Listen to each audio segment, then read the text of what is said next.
We have a great show for you today on Locked On Coyotes.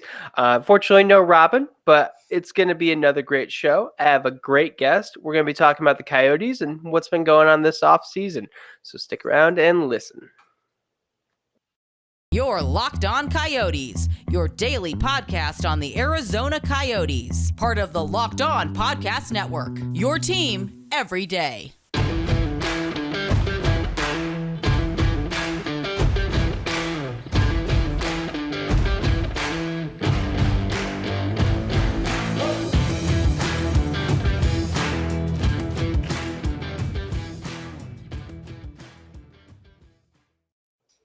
Hello, everybody. Welcome to Locked On Coyotes. I'm Carl Pavlock. I'm going to be taking it in for host today. Robin's doing some moving, so she was unavailable, but have a great guest. Before we get started, I do want to thank everyone for making Locked On Coyotes your first listen every day. We are free and available wherever you get your podcasts, including on YouTube. So make sure to like, subscribe, do all of the fun podcast things.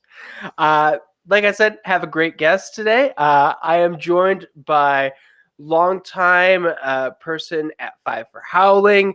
We also used to do a podcast together with Robin. She's been on before. It's Rose. Rose, how are you today? I'm good, Carl. How have you been?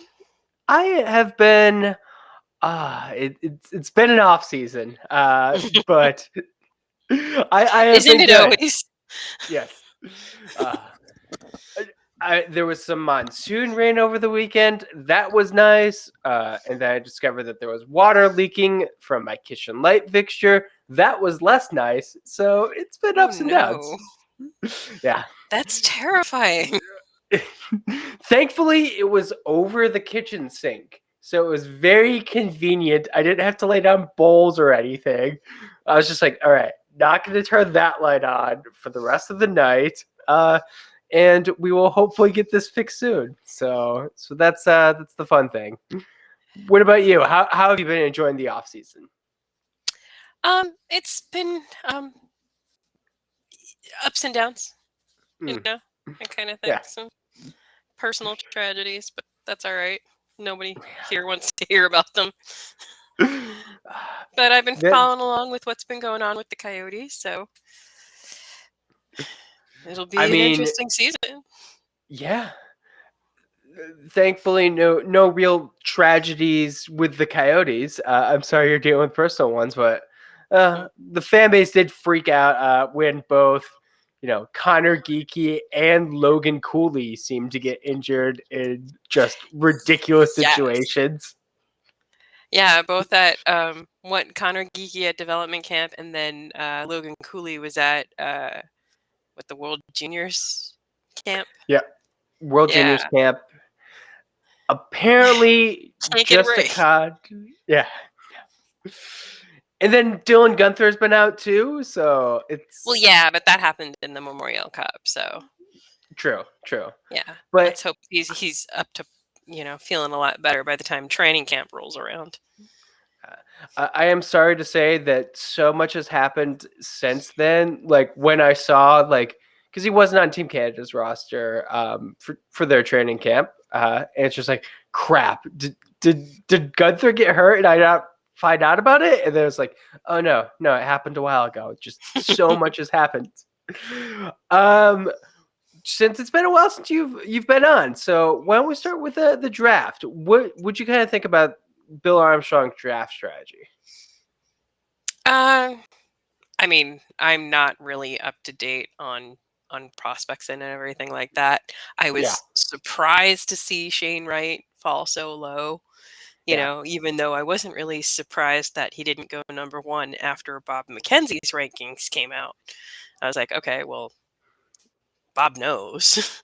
He knows things. Bob knows, yeah. I don't think he's ever been wrong about a first overall pick. So, I mean... but falling all the way to fourth, I was surprised by that. Were you watching the draft live? No, I was working at the time, unfortunately, because it was on a Thursday or Friday or something like that. It did So seem very poorly timed, especially for people in Arizona. exactly, we're on West Coast time right now, so Yeah. that doesn't 4 o'clock start time on a Friday doesn't really work. I do remember because we had talked about it. It like the Canadians seem to be leaning towards Slavkovsky, and like you said, we had a nice ranking come out very soon before, and we were like, oh, it looks like it's going to be the one. I could never figure out what New Jersey was going to do, but most people said Nobody could. defenseman. Yeah. And I'm like, it's Jersey. They're gonna do something weird. And like they did Well, like that kind of is the the most hallmark normal of thing. being New Jersey. I should Yes, yeah. know. I was born there. I it did feel like for a while because wasn't there rumors that they were going to be trading the pick? Not when it was second overall, but before they got that in the lottery. Yeah, but there's always rumors that someone's going to trade their pick. I mean, it doesn't matter. I think people just get bored during the off season and start making rumors up. This is very true. People do get very bored of the offseason. Look forward to rumors that or we make up. or it's really the organizations trying to fake out other GMs. Yeah. So they start fake rumors with the insiders. Sure. Another very strong possibility. I still like the idea, though, that New Jersey is unpredictable. And like when it got to Coyotes, Cooley or Wright, do you think they made the right call? I assume they know better than I do. I don't Sure. scout. I don't watch these games. I don't watch a ton of video. That's literally their jobs. So I have to assume they know better than I do. And Yeah. 3 other teams passed on Shane Wright, so I don't know, maybe it was just because he didn't play because of the OHL shutdown. Or, I don't know. Maybe there was something in his interview that they didn't like. Maybe he didn't really want to come to Arizona. That is definitely possible. Like of all the teams, like I feel like Arizona was the one who drafted a guy in Logan Cooley who's like, I want to be here. I definitely want to be here. And then they brought Yeah. Geeky down and showed the Winnipeg kid Tempe, and they're like, "Hey, this is where you get to live in the future." And he's like, "I love it. I never want to leave." Well, even at the draft, Connor Geeky said that he wanted to go somewhere warm. Yeah, No offense to Winnipeg, he just wanted to go somewhere warm. yeah. Some people like the heat, some people like the cold. I like the heat. My mom likes the cold. But, I feel it like is what it is. as I'm getting older, I have lived more years of my life in the heat than I have in the cold, and I kind of want to go back to the cold, like at a certain point, and only live in extremes because I can never find like a temperate region that I like. It always needs to be extremes. Yeah, no, I'm happy right here in Arizona. I love the weather here. I can even handle it in the middle of the hot summers like we've been having. Which is when Geeky would have been down. So, like, all credit Exactly. to the kid. It's 115. He's like, yeah, this is fun. Rest of us are like, sure, it's livable. I would say fine. Well, that's the thing. Like, okay, so we haven't talked since before the Tempe City Council meeting, I think. Yes. So I was shocked that they wanted to hold a draft here in the summer. Like, what is wrong with you? Yeah. Can we have a winter draft? That would be nice. That's when you need to Yeah, bring I the don't people. think so. But I was saying that they're going to have to send out a memo to all the team executives that come along with the team and tell them, you can't go golfing this time of year.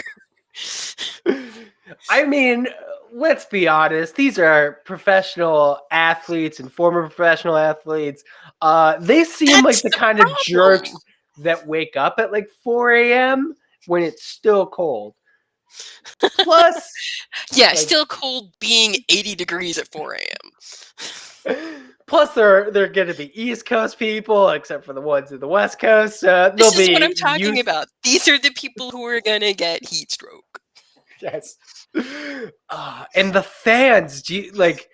The fans at a Coyotes NHL draft, like, I am going to have to keep track of how many people pass out with the Heat because Well, it'll it'll be be more than one. inside, Yeah.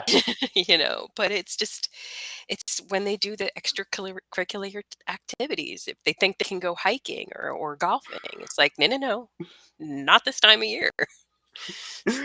uh the AZ Central is going to be running an article about how some guy from Toronto decided to hike Camelback at 115, had to be helicoptered down. Somehow Yup. this is the Coyotes' fault. That'll be a story to see. But this is great. We are gonna talk more about just the entire offseason, maybe some more about the draft. But first, we do have a quick message from our sponsors, our friends at BetOnline. It is the fastest and easiest way to check all of your betting needs. You can find all your favorite sports and events at the #1 online source for odds, lines, and games. Find reviews and news for every league, including Major League Baseball, NFL, NBA, NHL, combat sports, esports, and golf. Like we're saying, it's hot. So you don't want to go golfing yourself if you're in Arizona. You want to bet on golf. That's almost the same. I don't like golf, so I don't know. But BetOnline continues to be the top online resource for all your sports wagering information, from live in-game betting, scores, and podcasts. They have you covered. Head over to betonline.net today or use your mobile device to learn more about the trends and action. BetOnline, where the game starts.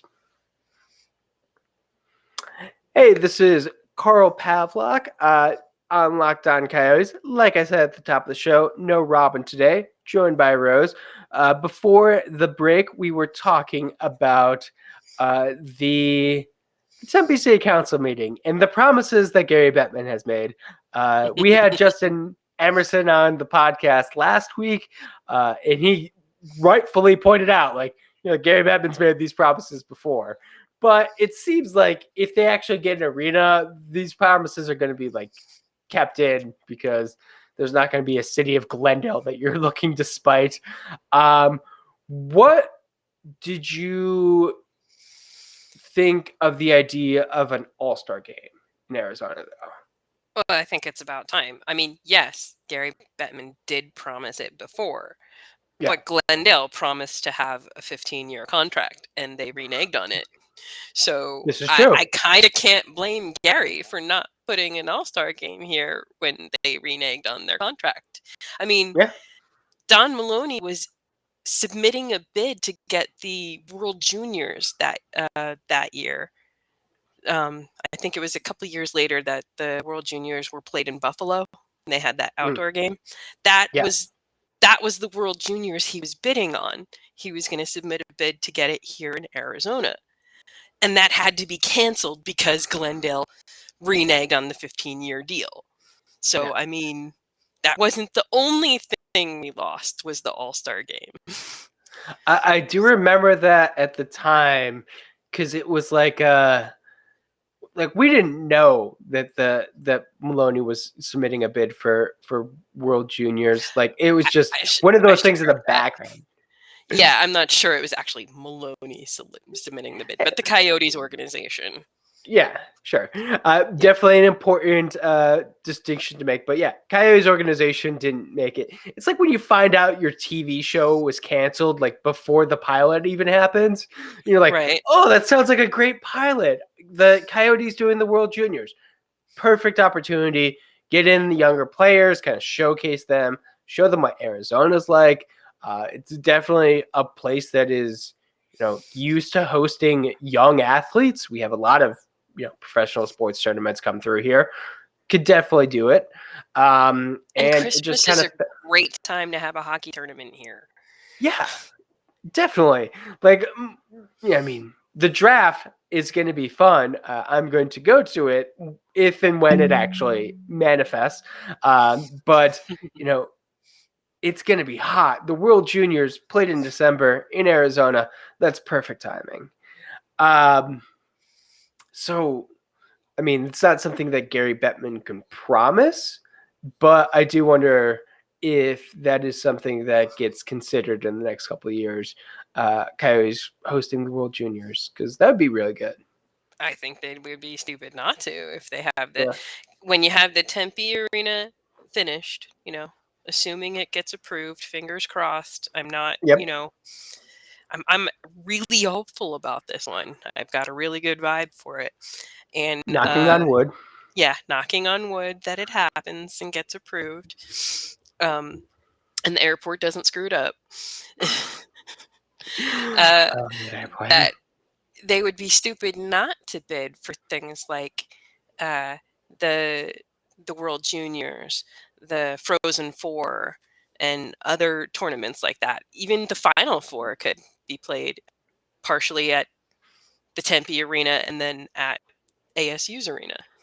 Yeah, like because you're gonna have that ASU arena too. You're gonna have the Tempe one right down the street. If you absolutely need it, like you could probably rent out Gila River Arena, because I'm sure they're gonna have plenty of open space. No. See, because they're gonna have the professional bull riders, so they're gonna be all booked up. They can't book up October and November of this year, but they're gonna be all booked up. Of course.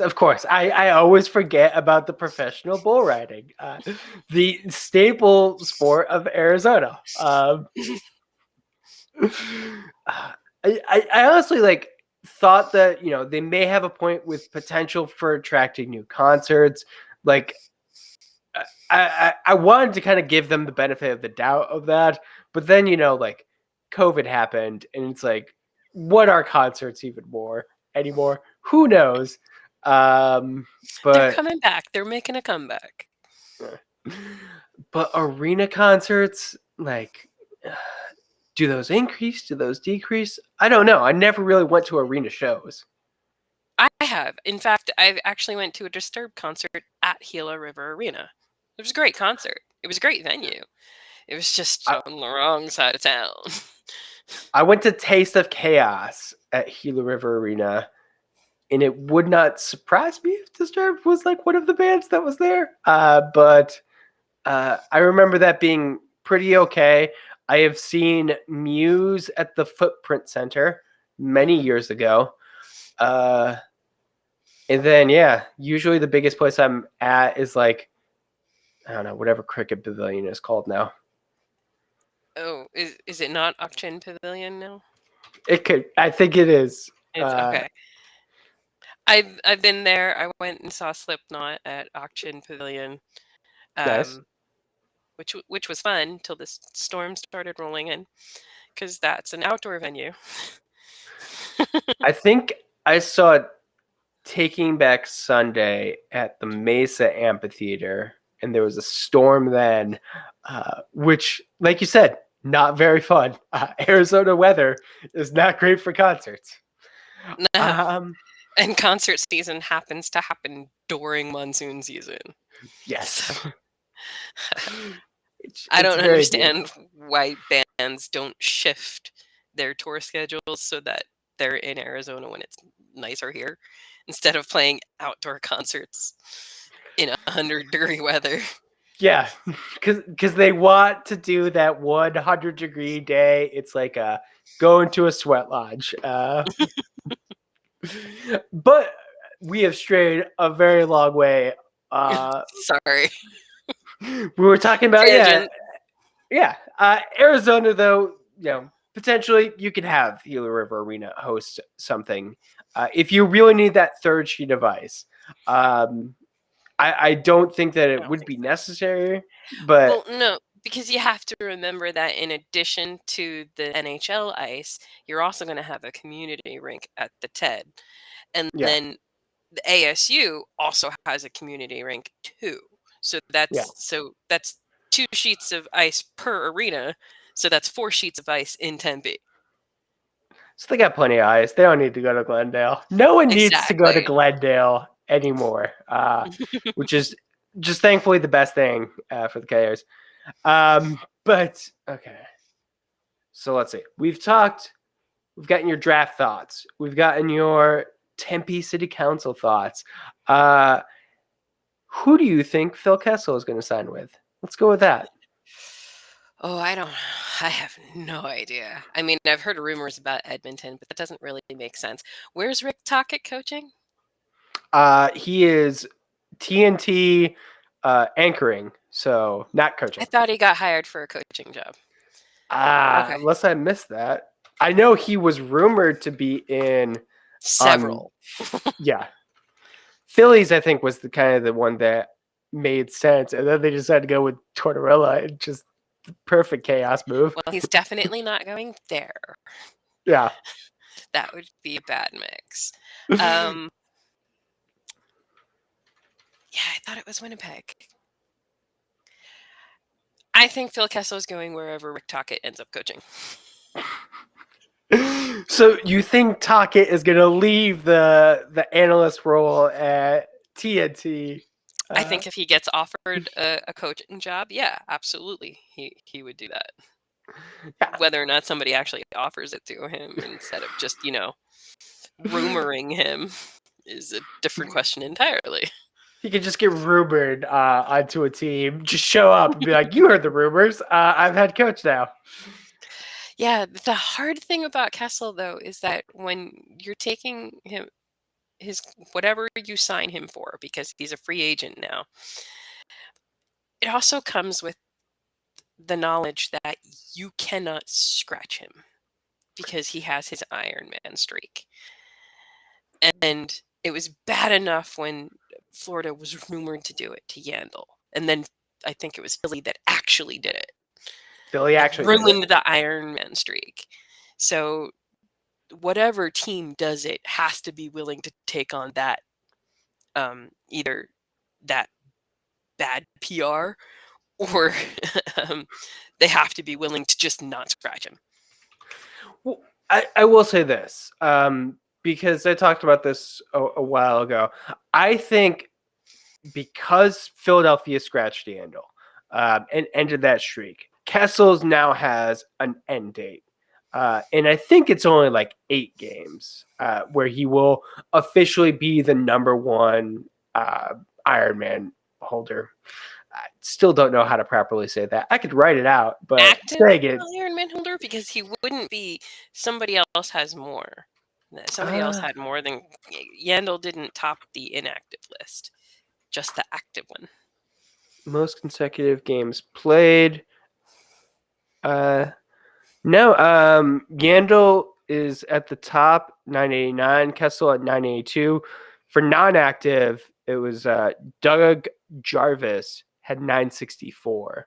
So Yandel with. I thought there were people above that. I guess I'm wrong. Yeah, it's been known to happen. I mean, who can keep track? I was like, Right? when Keller got hurt, I was like, Keller's on the active player list for Iron Man? That's surprising. But not anymore, unfortunately. But yeah, so I think like in 8 games, when Phil Kessel has officially played the most, has had the longest streak of consecutive games played, that's how you say that. I think there's going to be much less pressure to scratch him, especially like when he has a lead of 40 games into the year on the next highest player. Then feel free to scratch Phil Kessel. I think there's going to be much less outcry. I don't know if Phil would feel that way. Yeah, but I think Phil should hopefully go in with that knowledge, especially if he wants to go for a competitor, because that was the weird thing about Philly scratching Yandel. Like, what were they playing for? But well, they thought they were a competitor. They were just wrong. Like, I feel like any team that signs Kessel is like, hey, just know if it gets down to it, like 3/4 of the way, if we're fighting for a spot, I guess 3/4 of the way, you're probably too late. But 2/3 of the way, we're fighting for a spot. We need to scratch you over someone. You're getting scratched. Like, he'll have the record by then. I don't think he'll necessarily take that too hard. I think he'll just kind of accept it because it's been a ride for him. It has been a ride, but I mean, we're talking about the guy who came back from cancer and has been playing ever since. This is very true. Yes. That might be a little tough to give up. And professional athletes are pretty notorious for not staying in maybe a little longer than they should, thinking that they could still produce at a level that they can't because it's true. They have a hard time letting go. It makes sense. Like, you don't get to be an NHL player if you can let go of things. I'm sure if I was more driven, I would probably be further along in my life. I would be the Phil Kessel of whatever it is I was doing, but I'm not. Phil Kessel is the Phil Kessel of what he does. All right, so that's one though. Like as a signing, I just keep waiting for it to happen, and I can guest on a podcast and tell people what they're going to get with Phil Kessel because I do think they're going to get something special. We talked last week about like a potential for Lawson Krause's game losing a step because he's not going to be playing with Kessel anymore next season. Like he can still contribute. He's not the same player he was anymore, but he can still add something to your team. Yeah, definitely he can add something to your team, but it really depends on who he's playing with. Yeah. You know, you got to give him, surround him with the right people. He's got to have the right center is what it comes down to. So, yeah. Someone who can anticipate him. That'll be an interesting thing. It's definitely I would say the biggest Coyote free agent to watch right now, unless you think Jay Beagle or Louis Eriksson is going to sign someplace. Sure, I just don't know if it's going to be in the NHL. Yeah, I don't think Beagle would go overseas. Eriksson, maybe, yeah. He's Swedish, right? I believe so. Yes. Yeah, he might go home. You never know. But all those guys are probably just going to want to give it one more try. Yeah. And they're not necessarily bad players. It's just the contracts that they were on were not on par with their production. Yeah, they were overpaid. And, that's what happens. NHL teams sign a player, and then it's like, oh, by the third year of this is going to be bad contract. You're like, yeah, we'll let the next GM worry about that because if I don't sign this now, I'm going to be fired.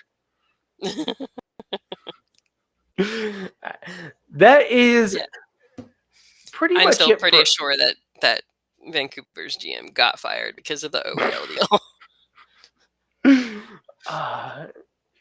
Just complete underestimating where you're at and how much Connor Garland is going to add. Beautiful. I did kind of really enjoy watching Vancouver self-destruct from afar. Implode.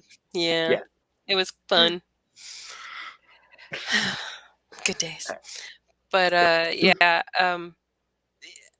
don't understand why you would take an additional 6 or 7 years of a bad contract to get rid of 1 year of 3 bad contracts. No, didn't make any sense to me. But hey, okay. Yeah, I mean, if Bill Armstrong convinced him to do it, I do not know how. It seemed like a very not good idea, and Garland's already being rumored to be on the way out because Vancouver, that kind of situation. So didn't do him any good. But he can come back. I'd be okay with that. I don't know if he would want to, but maybe in a couple of years. Maybe. We do need to close out for this one, just because we are reaching our time limit. Rose, tell everyone where they can find you. I'm on Twitter at RoseColoredFact and at 5 for Howling when I have time to contribute. Hopefully we'll be getting something from you soon. Not putting any pressure, but Whenever. A little bit. Always. And I do want to thank everyone out there for making Locked On Coyotes your first listen every day. Robin will hopefully be back. I think we're going to have another guest for you for this Friday. Can't confirm that yet. Hasn't been recorded, but definitely make sure to check back in. And now for your second listen, I do recommend Locked On NHL. Locked On experts give you a daily 30-minute podcast of all things NHL all year long. You can stay up to date on everything in the hockey world. Locked On NHL for your daily 30-minute NHL podcast. And I want to thank everyone for listening to this episode. Hope you guys are staying safe out there. Hope you're staying healthy. And don't forget to howl on.